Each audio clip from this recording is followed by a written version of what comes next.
waliba sheekh shariif waxaan aada ugu soo dhawaynayaa maalmo badan inuu islaam bay ku jiray waxaan ka soo qaadaynaa inuu garoonka joogin oo una ka noqonin laakiin waxaan leenahay maanta xirsigaasi furmay isagaana u ahaa inay sida wuxu yimaadaan tallaabadii geesinimada lahayd ee isagu isku dayay waana ka mahad celinaynaa soo dhawaynta diiran oo runtii walaalaheen reer Jubbaland ay noo sameeyeen wax ku cusub ma aha wax u ah dhaqan markii ugu horeysay ma aha insha Allah markii ugu dambeysana ma noqon doonto waa idinku bogaadinaynaa horumarka aad sameyseen iyo dadaalkiina waa idinku hambaleynaynaa waa ka cudur daaranaynaa dawladnimadii aad jecleedeen oo aad dhinaciina ka dhisayseen aad u banaan baxdeen in ku dulmiyay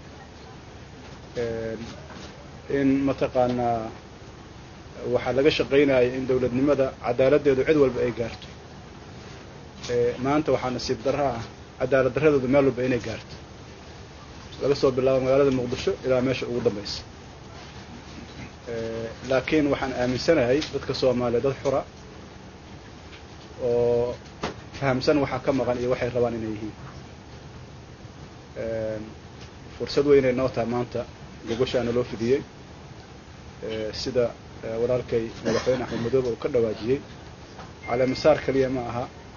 يا عبد الرحمن با ووضتشي محايا لي ولو البدن عن كقبنها سيدو وحصوا على صراحة أنا وحالي يقول تريجري دتك آد متقانا دولة وقولوا ومرة بدتك قعمها قبطويرة ورهلا الدايو ما أنت أنا هاد حالة وعلى سعودين صدم سنة كدب إن لو عليو نظام كريتاليس وأنا قولين شرعي وأنا قولين سومالي نمو oo aan cid oo xurmeynaya aan la arkin runtii waa nasiib daro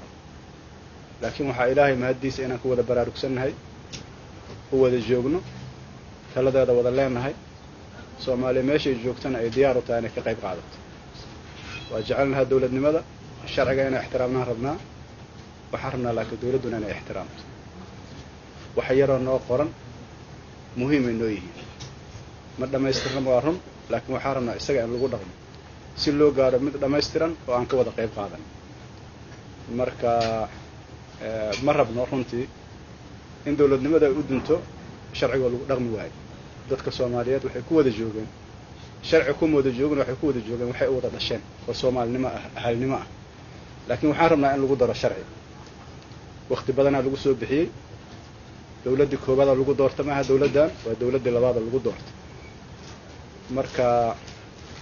walaalkay xasan sheekh oo asagana maanta runtii iga soo horeeyay oo mahad celin runtii doorka fiican oo ka qaatay dastuurkan hadda yaa qofka koowaad lagu doortay asagoo ahay waxaan ogolaaday inuu qofka ku guuleystay waa ka tagay sidoo kale uu sameeyay madaxweyne farmaajo ku wareejiyay marka dastuurkii hore loogu dhaqmay maanta in la iska laalo oo la yiraahdo ma shaqeynayo annaga waxaan u aragnaa arrin khatar ah waxaanu aragnaa arrin aan la aqbali karin arrin aan indhaha laga qarsan karin qarannimadii dumaysana ma aamusi karin waxaa yeelay eed waan qabanaysaa mas'uuliyadaan qabanaysaa dad waaweyn aan meesha joogay marka qof walba Soomaaliya waxaan jeclaan lahaa inuu qalbigiisa ku qabto annaga waxa aan rabno inuu sharcigu sareeyo wax kale oo rabno ma afar sano aan ku haysan hadduu mar kale guuleystaan aan ku haysan laakiin waxaan rabnaa sharcigu inuu sareeyo doorasho xula oo xalaala oo Soomaali wada joogto oo xasilooni keeni karta inay timaado taasna waxay ku imaan kartaa in la tashado oo habka doorashada loo galaayo hab qola gaara ay samaysto oo sanadkan waxaan ka shaqeynayna waa xisbiyo waxaan ka shaqeynayna waxa waaye dalku inuu u wareego si dimuqraadi ah marka internationalkan waxaan leenahay waqti badan ku soo bixiseen hanti badan ku soo baxday dawladnimadu adinku iska aamusan inay dushiina ku dinto wax la aqbali kara ma inaad qaybtiina qaadatiin oo aad ka soo baxdeen meelaha ku jirtiin anaga waxaan aaminsanahay laga maarmaanta anaga waxaan isleenahay shacabka beenta oo loo sacbinayo dawladda wuxuu xoojinayaa hareer marka iyo garab marka iyo burburinta sharciga taasna soomaalida laguma jirto marka waxaan rajaynayaa insha allahu dadka waxgaradka halkan jooga inay ka qayb qaataan wax taariikhi ah qof la nacab yahay ma jirto qola la nacab yahay ma jirto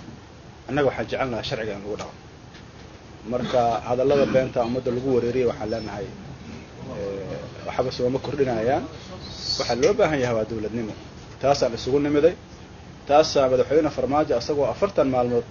in ka yar joogo oo madaxweyne ku noqdan ku ixtiraamay welina waa ku ixtiraamayna haddana waa ku ixtiraamayna laakiin waxaa muhiima sharciga in la ilaaliyo sharciga in la ilaaliyo oo dawladdu ilaaliso marka ugu horeysa aad iyo aad ma santiin